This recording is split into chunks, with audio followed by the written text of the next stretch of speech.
I spent $20,000 on a family vacation to Hawaii, dreaming of happy moments with my loved ones. But at the airport, my son said, I forgot to buy you a ticket. Just go home.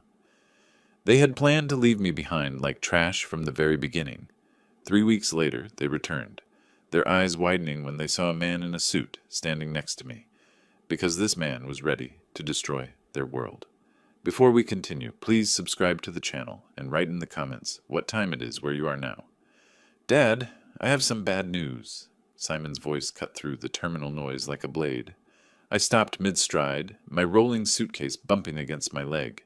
The Hawaiian Airlines check-in counter stretched ahead of us, busy with families hauling oversized luggage and flower leis.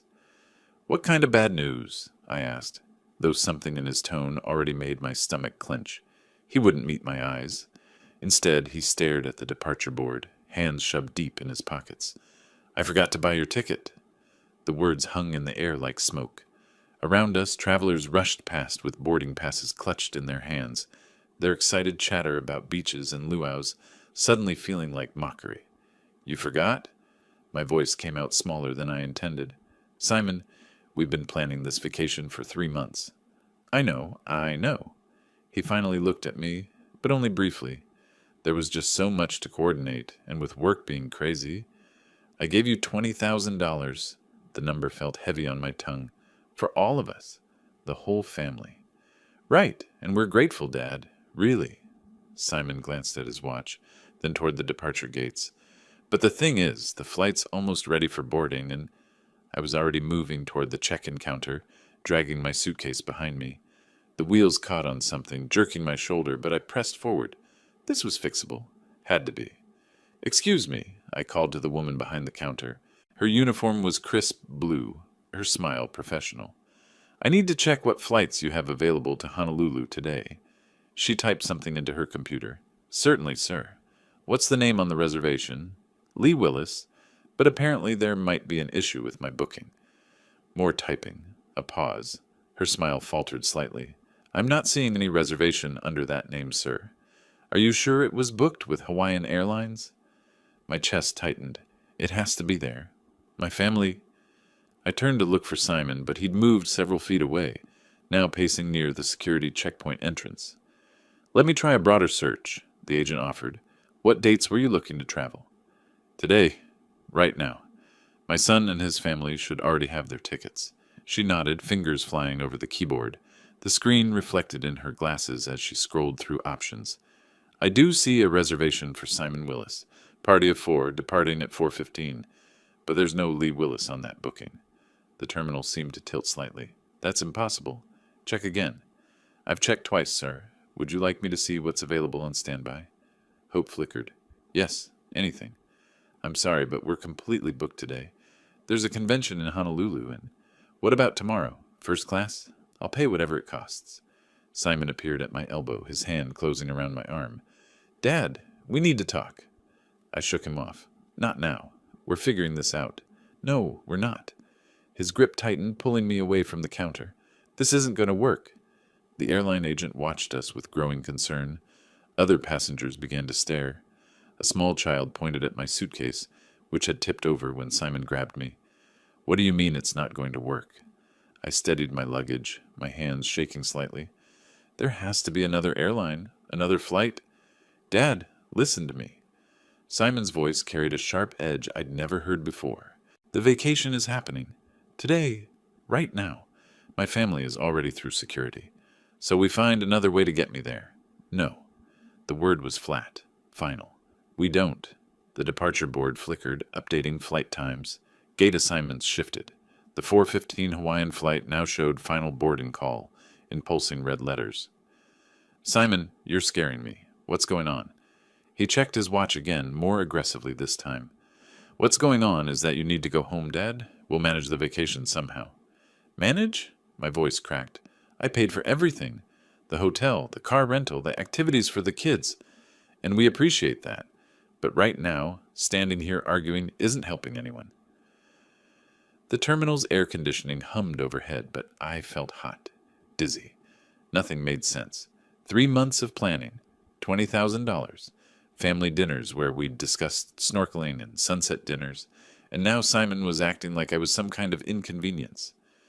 Just go home, he repeated, already backing toward the security checkpoint. We'll call you from the hotel. That's when I saw it in his eyes. Not panic about a forgotten ticket. Not guilt about a mistake. Relief. Simon turned and walked toward the gate, leaving me standing beside my suitcase in the middle of the terminal, watching my son disappear into the crowd, like he'd been planning this moment all along. The Hawaiian Airlines counter suddenly felt like my only anchor in a spinning world. I approached the same agent who recognized me immediately.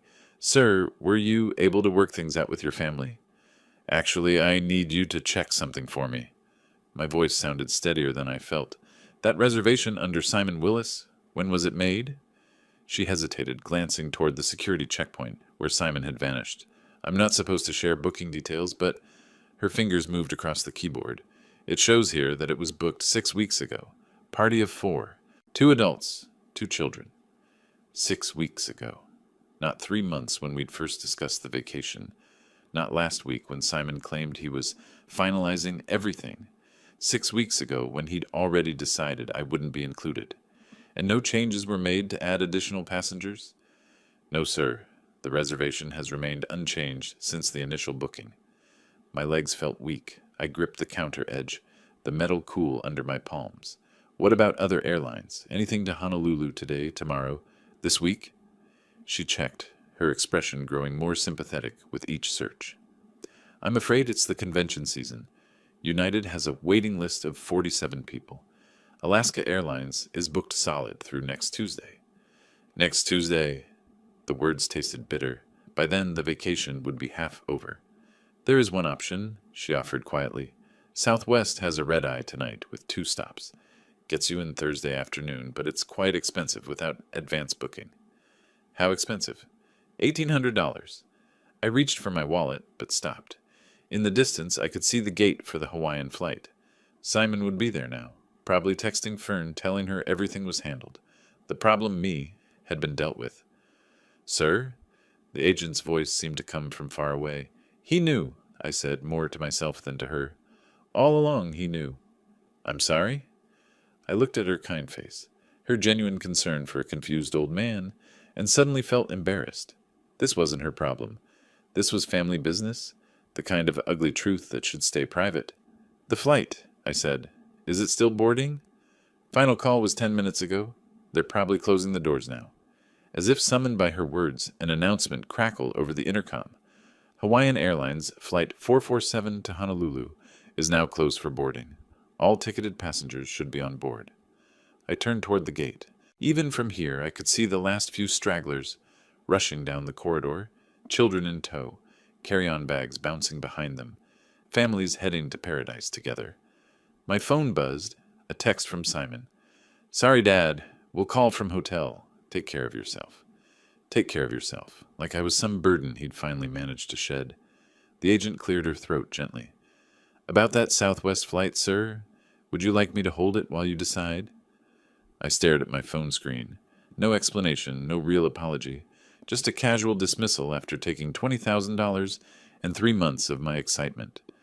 No, I said, sliding the phone back into my pocket. No, I don't think so. Are you sure? I can hold it for 15 minutes. I'm sure. Because suddenly, standing in that terminal with the smell of coffee and the sound of rolling luggage all around me, I realized something important. This wasn't about a forgotten ticket, or poor planning, or even Simon's selfishness. This was about who they thought I was, who they thought they could treat like a fool. The departure board updated again. Hawaiian Flight 447 now showed departed in stark black letters.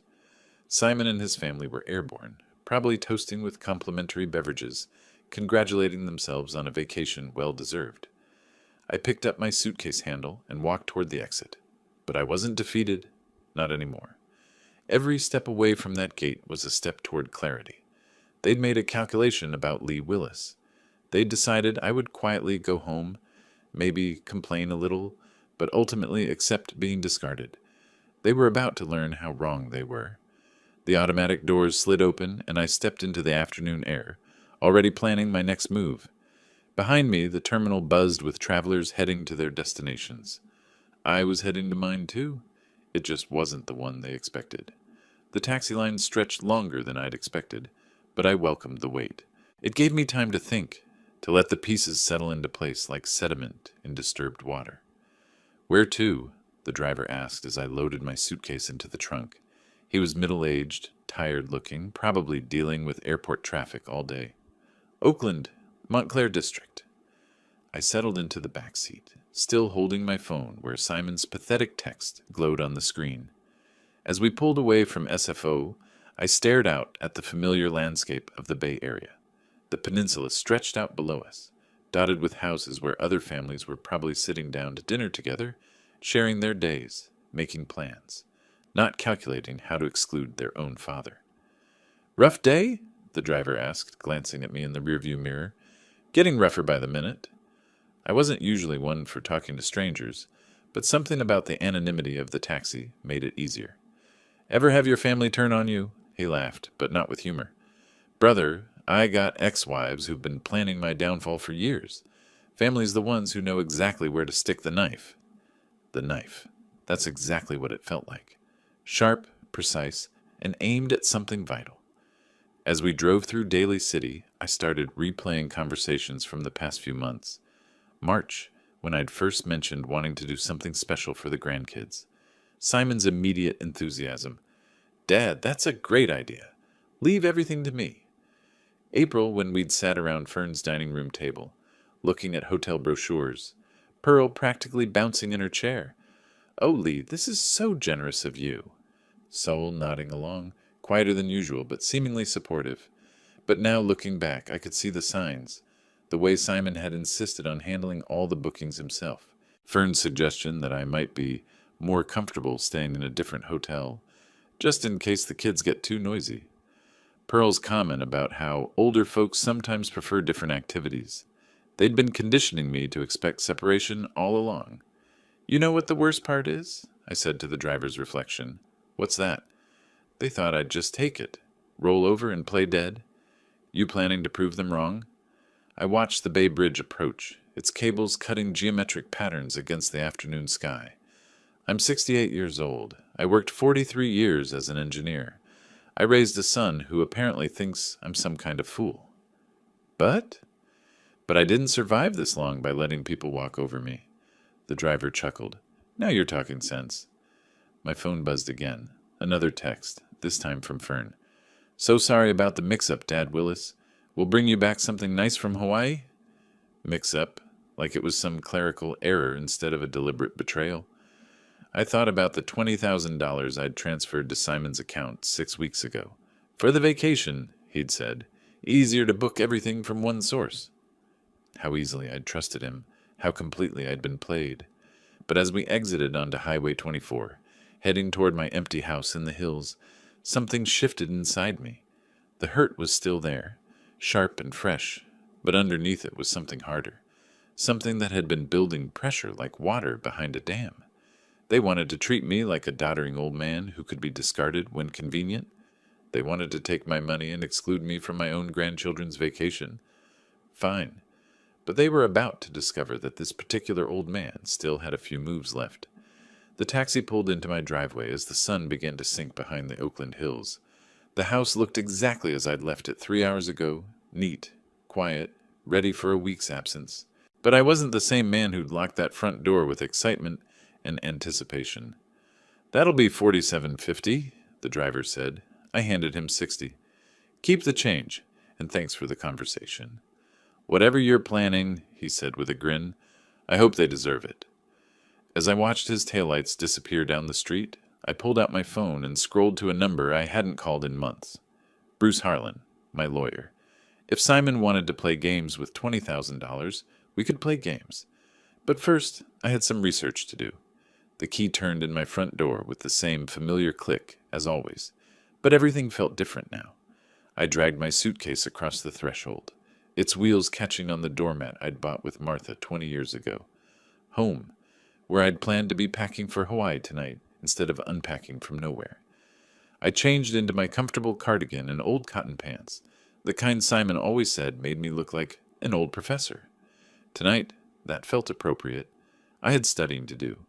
My office sat exactly as I'd left it this morning. Martha's oak desk positioned by the window, filing cabinets lined against the wall like soldiers at attention. Everything organized, everything in its place, unlike my family.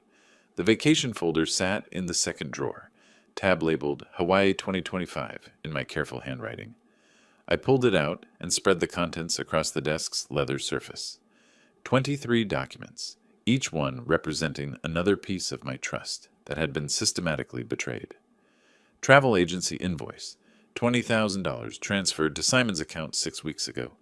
Hotel confirmation, Grand Wailea, Ocean View. Suites, 7 guests, 10 nights. I counted the names. Simon, Fern, Pearl, Sol, Mia, Ethan, and Martha Willis. Martha. My wife who'd been dead for 3 years. They'd actually put Martha's name down instead of mine. The reservation my money paid for didn't even include me. My hands shook as I reached for the hotel brochure.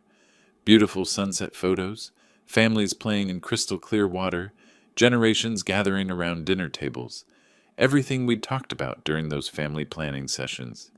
"Dad, you'll love the Ocean View suite," Simon had said. "The kids will have such amazing memories," Fern had added. All lies.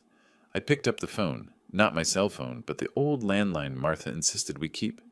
Something about this moment required the weight of real connection, not wireless convenience. Directory assistance connected me to Grand Wailea Resort. "Reservations, this is Keiko. How may I help you?"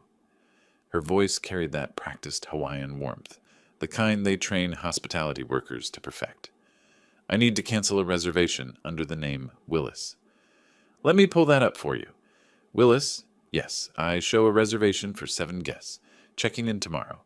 Ocean View Suites for 10 nights. Are you sure you want to cancel? Our resort is beautiful this time of year." "I'm completely sure." "May I ask why? Perhaps I can offer alternatives. Different room types, partial stays." "No alternatives. Cancel everything." A pause. I could hear her typing, probably trying to process why someone would cancel such an expensive booking. "Mr. Willis, I have to inform you that canceling this close to arrival will result in significant penalties. The total cancellation fee would be $3,200, $3,200, less than what I'd spend on gas money for a year." "That's acceptable." "Sir, are you certain? This is a very substantial reservation. Perhaps if you spoke with our guest services manager?" "Cancel it now, please." More typing. The sound of a printer. Official business being conducted. "The cancellation is processed. You should receive confirmation via email within the hour. Is there anything else I can help you with today?" "Actually, yes. When someone arrives tomorrow expecting that reservation, what will you tell them?" "I would inform them that the reservation was canceled by the primary booking party at 6:47 p.m. Pacific Time on May 15th. Perfect. Simon would know exactly when I'd taken action. And more importantly, he'd know it was deliberate. "Thank you, Keiko. You've been very helpful." I hung up and looked at the scattered papers on my desk. In the corner sat a framed photo of last Christmas. Simon, Fern, the kids, Pearl and Sol, all gathered around my tree, opening presents I'd bought, eating dinner I'd paid to cater, all of them smiling at the generous old fool. Well, the generous part was over. Morning light filtered through my bedroom curtains differently than it had in weeks. For the first time since we'd started planning this vacation, I'd slept deeply, dreamlessly, completely. No anxiety about packing, no excitement about seeing Pearl's face when she first glimpsed the ocean, no mental lists of activities the grandkids might enjoy, just peace. I showered, dressed in fresh clothes, and made my way to the kitchen. The old percolator bubbled cheerfully on the counter, filling the house with the same coffee aroma that had greeted Martha and me for 43 years of marriage. My cell phone sat charging on the counter where I'd left it. The screen showed missed calls, but I ignored it while I poured my coffee and added cream. Some conversations required proper preparation. Finally, I picked up the device. 56 missed calls, all from the same Hawaii number. The call log told the story better than any novel. 11:47 p.m. Hawaii time, then 11:52, then 12:03 a.m., every 15 minutes through the night, 4:30 a.m., 5:15, 60. Simon had been awake all night. Between the calls, text messages, I scrolled through them, watching panic escalate in real time. Dad, call me back. Urgent. Hotel says you canceled everything. Dad, this isn't funny. Call now. Kids are crying. We have nowhere to go. Call me back. The timestamps painted a clear picture. The family had arrived at Grand Wailea around 3 p.m. Hawaii time yesterday, 6 p.m. California time, just as I was hanging up with Keiko. They'd walked up to that beautiful resort desk, excited and tired from traveling, probably already planning their first sunset dinner, and discovered they had no rooms. I carried my coffee to the living room and settled into my favorite armchair by the window. Outside, my neighbor was walking his golden retriever, the same route they took every morning for 12 years, normal Tuesday routine for everyone else. My phone buzzed with another incoming call, Hawaii number. I let it ring. The voicemail notification appeared moments later. I played it. Dad, I don't know what you think you're accomplishing, but you need to fix this right now. We spent the night in the hotel lobby. Pearl hasn't stopped crying. The kids don't understand what's happening. This is cruel and unnecessary and completely unlike you. Call me back and fix this mess. Cruel and unnecessary. Interesting choice of words from someone who left his father stranded at an airport. The coffee tasted perfect. Brazilian blend, ground fresh yesterday morning when I'd still believed in family vacations and children's laughter and 3 generations making memories together. I set the cup on the side table and picked up my phone, scrolling to Simon's Hawaii number. My finger hovered over the green call button. 6 weeks of planning. $20,000 transferred without question. 3 months of excited conversations about snorkeling in luau's and teaching Mia to body surf. All of it orchestrated to exclude me. Simon wanted to talk now. After 56 unanswered calls and messages that managed to blame everyone except himself. Perfect. I had things to say too. I pressed the call button. Simon answered before the first ring finished. Dad! Finally! What the heck is going on? The hotel says you canceled our entire reservation. His voice came through so loud I had to hold the phone away from my ear. In the background I could hear other voices. Fern saying something about complete disaster. One of the kids crying. Well, hello, Simon. How's your vacation going? Don't play games with me. We have nowhere to stay. Do you understand what you've done? I reached for my notepad, the one Martha used to keep by the phone for taking messages. Some conversations needed documentation. Actually, I understand perfectly. Tell me, when you planned to leave me at the airport yesterday, where exactly did you expect me to spend my vacation? A pause. The background voices quieted. Dad, that was completely different. This is about innocent kids who... Were there innocent kids involved when you deliberately excluded me after taking my $20,000? That's not the same thing. I wrote down the time. 8:03 a.m. California, 5:03 a.m. Hawaii. Simon's voice carried the exhaustion of someone who'd been awake all night in crisis mode. Help me understand the difference, son. The difference is we're stuck in a foreign place with no money and kids who don't understand why their vacation got ruined. Interesting. Yesterday you told me to just go home when I was stuck in a foreign airport. What changed? Fern's voice grew louder in the background. Simon, tell him about the credit cards. Credit cards. I made a note. Dad, we can't afford another hotel. Everything's booked solid anyway because of some convention. We put the entire trip on credit, expecting to pay it off with, well, expecting different circumstances. You mean expecting to pay it off with my money while I sat home like a discarded piece of furniture? Stop being dramatic. This isn't about you anymore. It's about Pearl and the kids, and it became about me the moment you took my money and excluded me from my own grandchildren's vacation. Simon's voice shifted, becoming harder. Fine. You want to play hardball? When I get back to California, you're going to regret this. You think you can manipulate this family with money?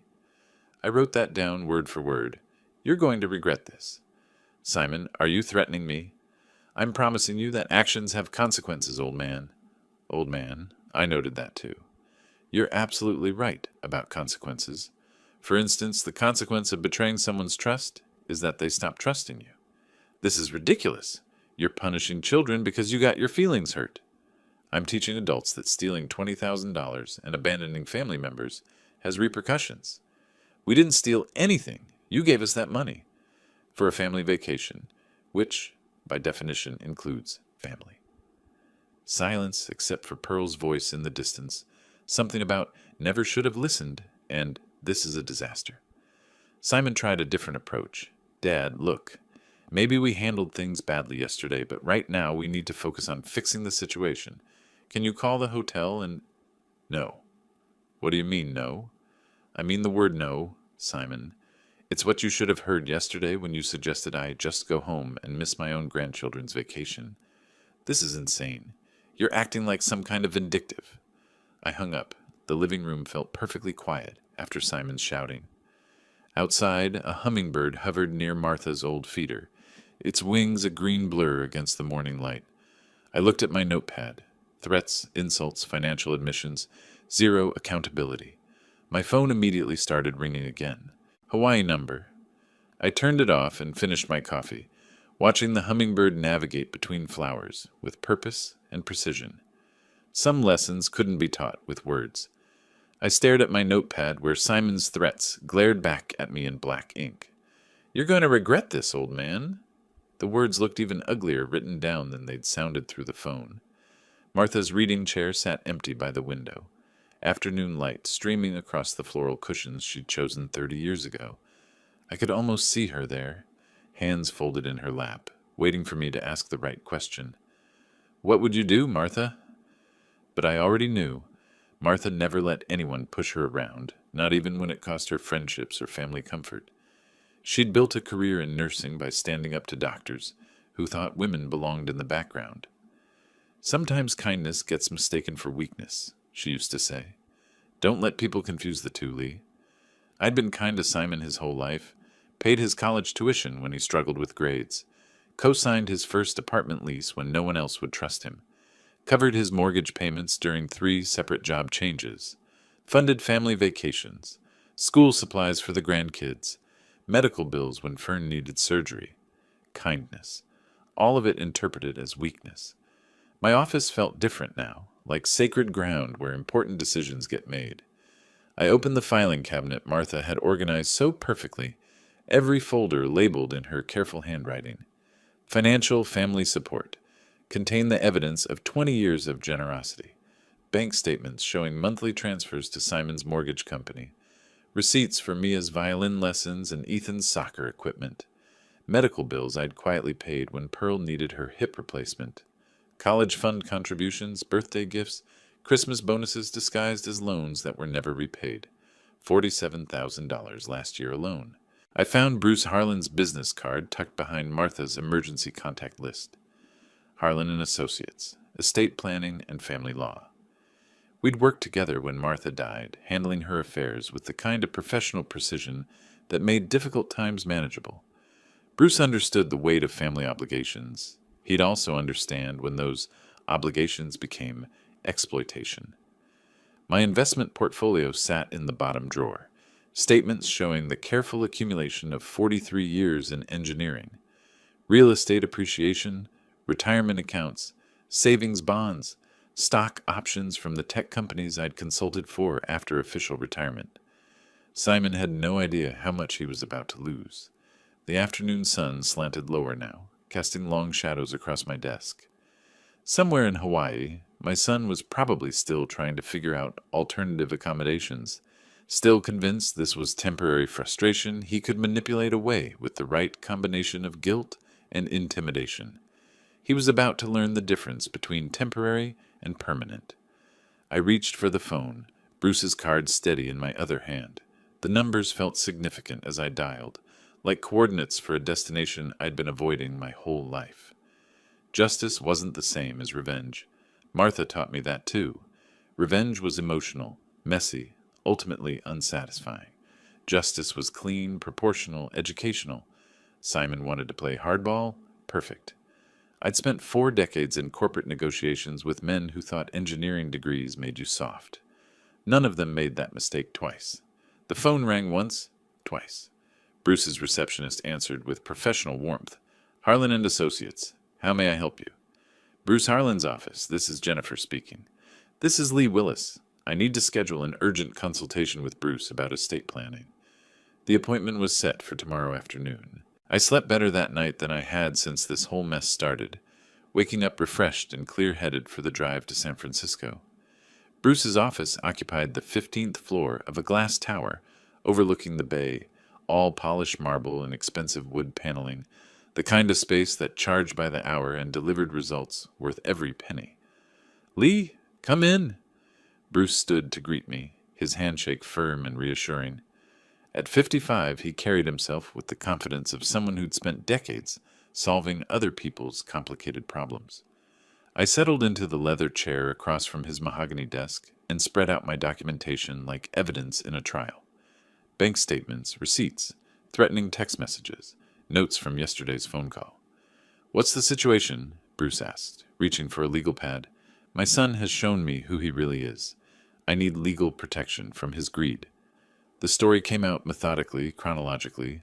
The planned family vacation, Simon's deliberate exclusion at the airport, the hotel cancellation, 56 desperate phone calls, and finally those ugly threats when he realized I wouldn't be manipulated.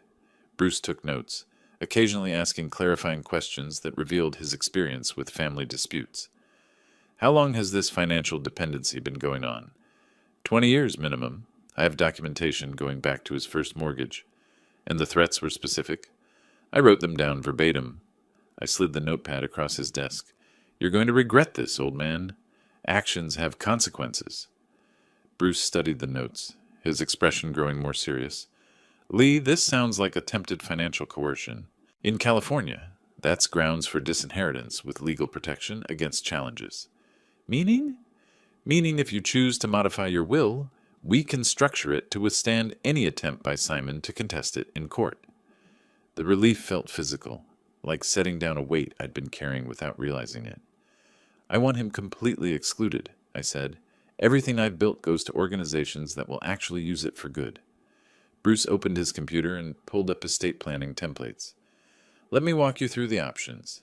We can establish a new will with charitable beneficiaries, including specific language about why Simon is excluded." For the next hour, we discussed details. The Oakland Children's Education Foundation would receive the bulk of my estate. Engineering scholarships at UC Berkeley would get a substantial endowment. Local senior services, community development programs, veterans assistance, causes that mattered, run by people who understood stewardship. "The documentation you've provided shows a clear pattern of financial exploitation," Bruce said, reviewing my bank statements. "Combined with the threatening language, we have solid grounds for disinheritance." "How long will this take?" "I can have documents ready for signature by next week. We'll need witnesses, notarization, and I'd recommend a video recording of the signing to document your mental competency." "Whatever it takes." Bruce leaned back in his chair, studying me with the careful attention of someone making sure his client understood the implications. "Lee, this is permanent. Once executed, this will fundamentally change your family relationships." "They change first," I said. "I'm just making it official." "And you're certain about this? No second thoughts about the grandchildren?" I thought about Mia and Ethan, their innocent faces during family dinners I'd funded, birthday parties I'd made possible. The children will be better served by scholarship programs than by inheriting money their father would control. Bruce nodded, apparently satisfied with my reasoning. "Then let's proceed. I'll draft comprehensive documents excluding Simon entirely while protecting your wishes from legal challenge." We shook hands as the meeting concluded, his grip conveying both professional competence and personal understanding. "I'll call you when everything's ready for signature." Walking back through the marble lobby, I felt lighter than I had in years. The law was on my side. Justice would be served. And Simon would finally learn that actions really do have consequences.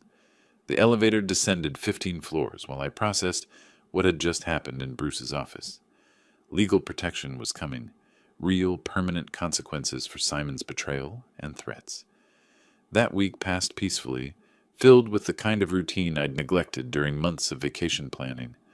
Morning walks around my Oakland neighborhood, afternoon reading in Martha's chair, evening meals prepared without rushing to accommodate family phone calls or visits.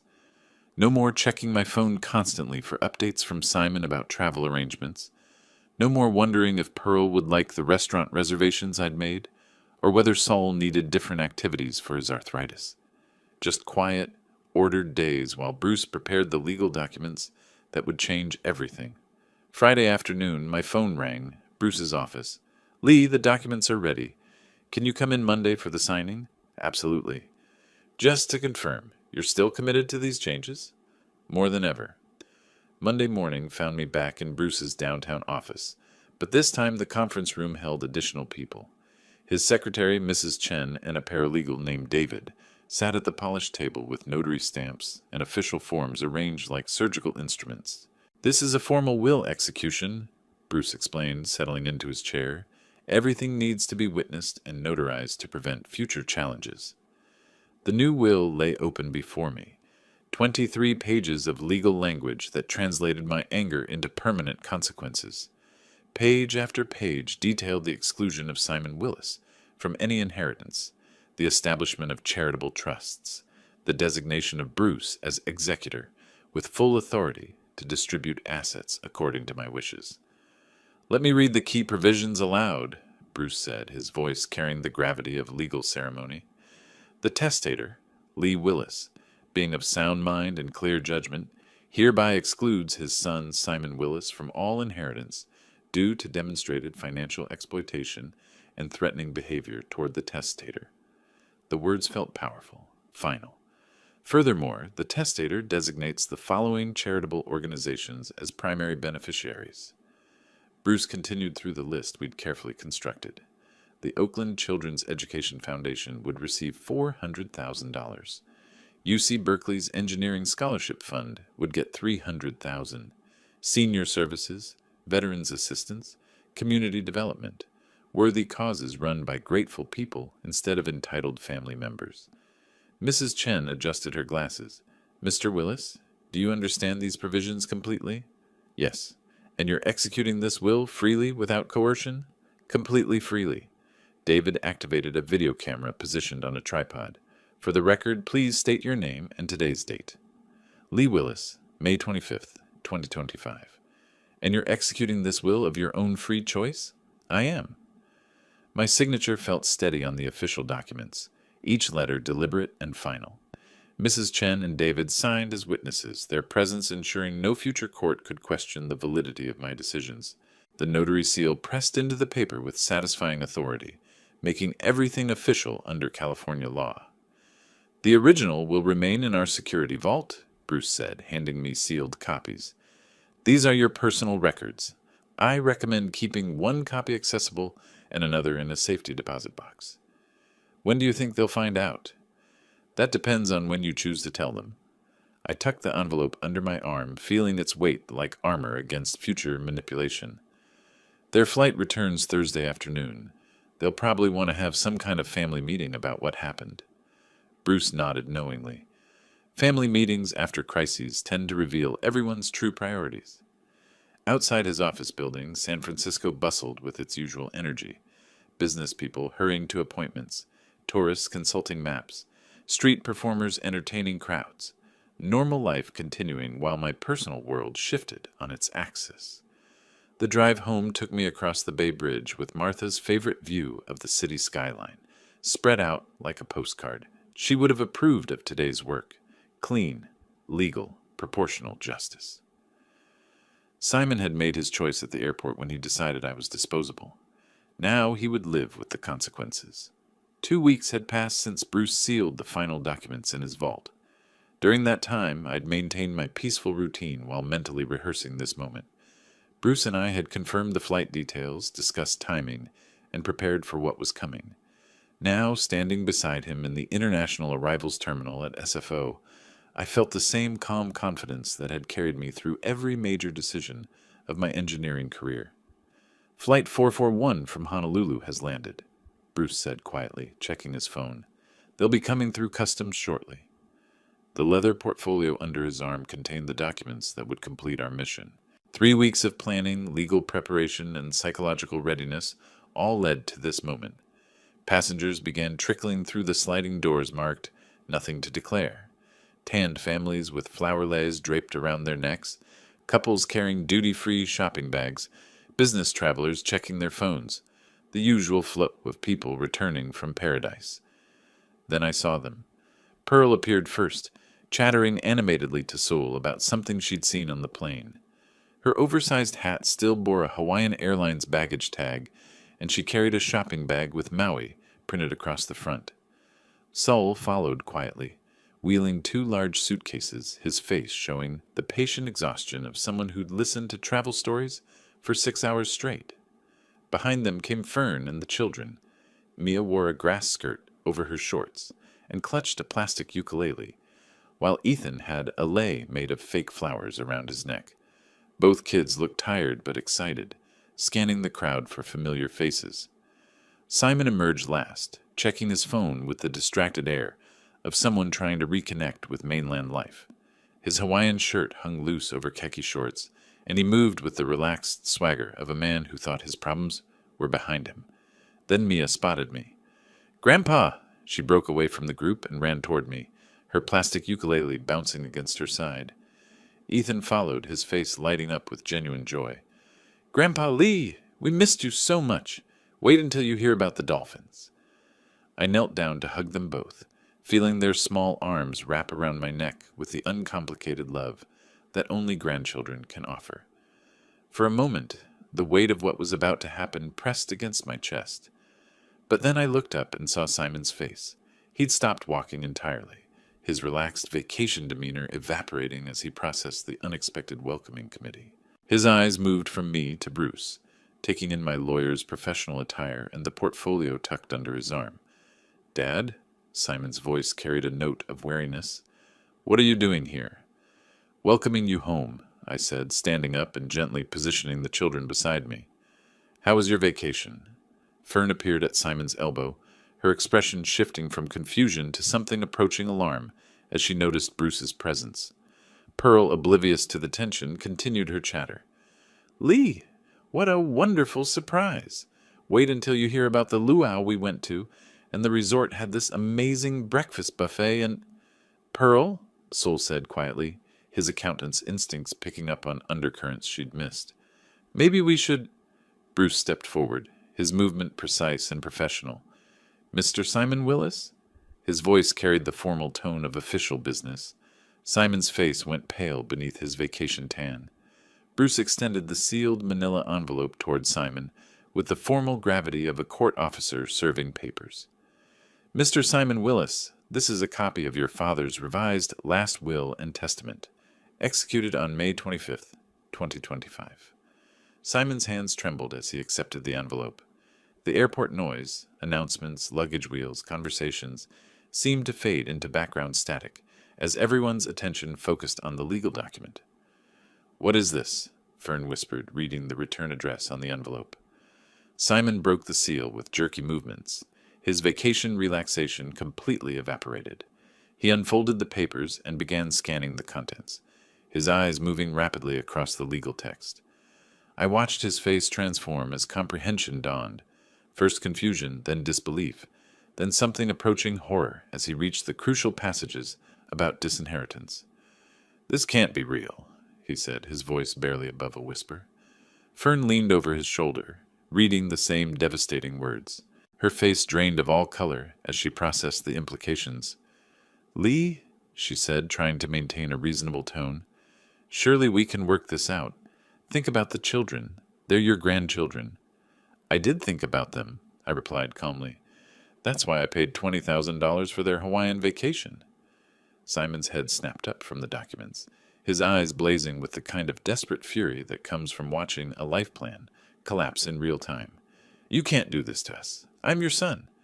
"Yes," I said, "the son who left me stranded at an airport and threatened me when I finally stood up for myself." Pearl, finally grasping that something serious was happening, stopped her chatter mid-sentence. "Lee, what's going on? Why does everyone look so upset?" Sewell took her arm gently. "Pearl, maybe we should give them some privacy." But Simon wasn't interested in privacy. "This is impossible. You can't disinherit family. There are laws." Bruce spoke with professional calm.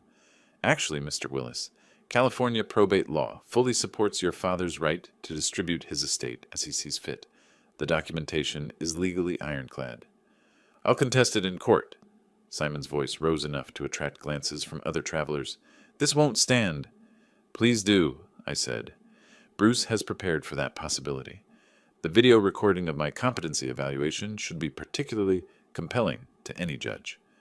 Fern was still scanning the legal documents, her practical mind calculating losses. The house? The investments? Everything? Everything, Bruce confirmed. The Oakland Children's Education Foundation and UC Berkeley Engineering Scholarship Fund are now the primary beneficiaries. Simon crumpled the papers in his fist, then immediately smoothed them out again, as if that might change their contents. "This is insane. You're throwing away your family over one stupid argument." "One stupid argument?" My voice remained level, but I felt Martha's spirit strengthening my resolve. "Simon, you took $20,000 from me, excluded me from my own grandchildren's vacation, and threatened me when I objected.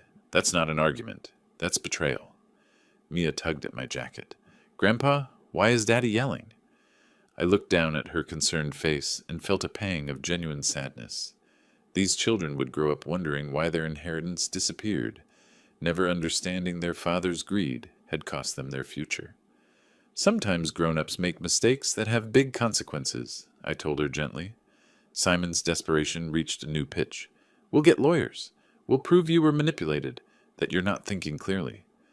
Bruce opened his own portfolio and handed Simon a business card. "I'd be happy to provide documentation of your father's complete mental competency to any attorney you hire. Fair warning, frivolous litigation can be expensive." The family stood clustered around their vacation luggage, the happy memories of Hawaiian beaches already overshadowed by this new reality. Pearl kept looking between faces, still not fully comprehending the magnitude of what had happened. Sewell, however, understood completely. His accounting background had taught him to recognize when numbers added up to disaster. "Simon," he said quietly, "maybe you should have thought about consequences before you acted." Simon whirled on his father-in-law. "Don't lecture me. This affects all of us." "No," I said firmly. "This affects the people who betrayed my trust. Your children are innocent. That's why I've established scholarship funds that will help children like them for generations." Bruce closed his portfolio with finality. "Gentlemen, our business here is concluded." He turned toward the terminal exit, and I followed, leaving Simon's family to process their new reality amidst the cheerful chaos of returned travelers and vacation reunions. Behind us, I could hear Simon's voice calling after us, still trying to negotiate, still unable to accept that some consequences are permanent. The walk through SFO's corridors felt different than it had 3 weeks ago. Then I'd dragged my suitcase through these same halls as a confused, betrayed old man. Now I walked beside my attorney as someone who'd reclaimed his dignity through principled action. Bruce and I said little during the elevator ride to the parking garage. The weight of completed justice needed no commentary. "That went exactly as planned," Bruce finally said as we reached his car. "Better," I replied. "Simon revealed his true character perfectly. No judge would overturn a will after hearing those threats." The drive home took us across the Bay Bridge as evening settled over San Francisco. The city lights reflected off the water in patterns that Martha had always loved, and I felt her presence approving of the day's work.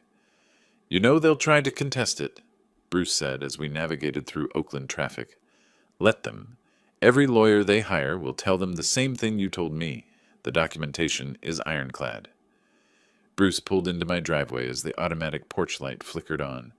The house looked exactly as it had this morning, but everything felt transformed by the completion of justice. We shook hands beside his car.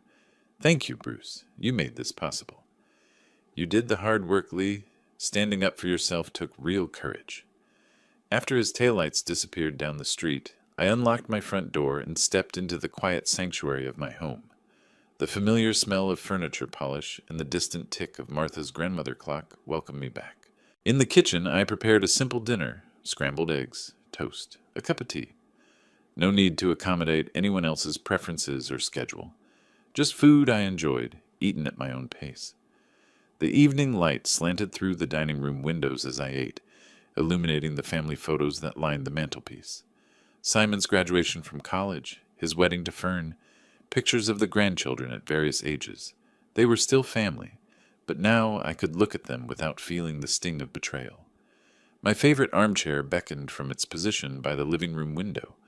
I settled into its familiar embrace with my tea, looking out at the garden Martha had planted, and I'd maintained for the past 3 years. The last few weeks had transformed me from victim to advocate, from someone who accepted mistreatment to someone who demanded justice. Martha would have been proud of the man I'd become, or perhaps the man I'd remembered how to be. My phone sat on the side table, turned off since leaving the airport. No doubt Simon was trying to call, still believing he could negotiate his way out of consequences. But some lessons can only be learned, never taught. The charitable organizations would receive my call tomorrow.